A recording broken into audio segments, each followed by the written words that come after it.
Hi, I'm Matt Frazer with Panasonic, and I'm here with our brand new camera, the DMC GH4. Obviously, the most popular part of this camera is the fact that it can now shoot 4K video, making 4K affordable for the masses.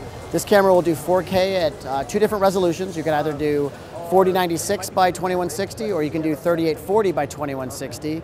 And you can do 24 frame per second, 25 frame per second, or 30 frame per second for 4K.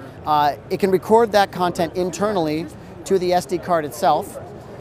It'll be an 8-bit encode. It'll also be 420 color when you record it here.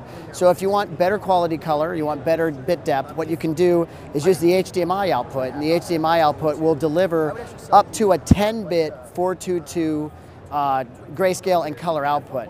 So when our friends at Atmos start shipping the Shogun, you'll be able to connect this directly into that with HDMI and encode that as a ProRes file, so you're going to get a very, very clean output from the camera.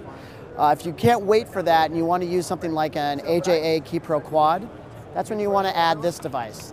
This product is the YAGH. It's an expansion module, and what happens is these two kind of sit one on top of the other, and they bolt together.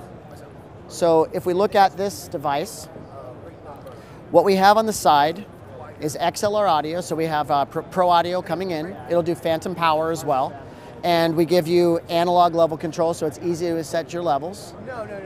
Once the audio comes in and goes up into the camera, it's digitized here and goes up in the camera digitally. It's then sent out the HDMI port back into the camera, where it can be transcoded to 4 SDI outputs.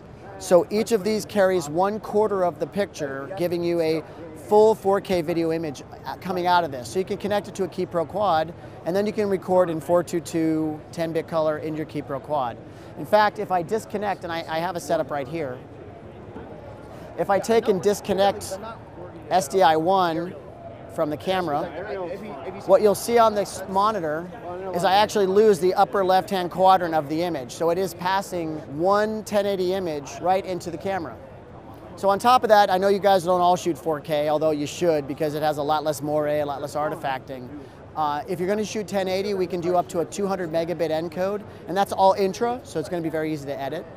And the best part is we can do 60 frame per second natively, and we can also do a 96 frame per second super slow-mo, overcrank, variable frame rate overcrank, and it'll wrap it back into either a 30 frame per second or a 24 frame per second encode. So it'll be pre-slowed in the camera, so you can review what you shot and make sure you got the footage you wanted. And then finally, there's a lot of professional application features in here, like master pedestal for matching blacks to other cameras.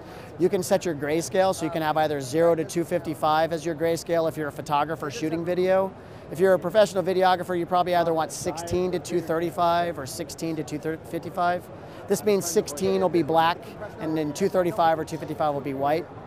And little details we've remembered as well, like it'll output 24 frame natively out of the HDMI out, so you can use external recorders and have them truly get 24 frame.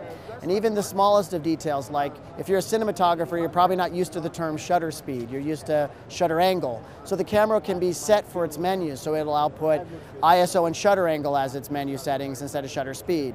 Or if you're a videographer, you can choose shutter speed and dB instead of ISO. So the vernacular is very common, especially if you're mixing with other video or other cinematic cameras. So those are the main rundowns for the camera. The price points are going to be $1699 for the body only on the GH4, and the YAGH is going to cost you $2,000. If you buy them as a kit, we'll knock $200 off, so you're going to be $3,500 for the set. I'm Matt Frazer, Panasonic, and thanks for watching.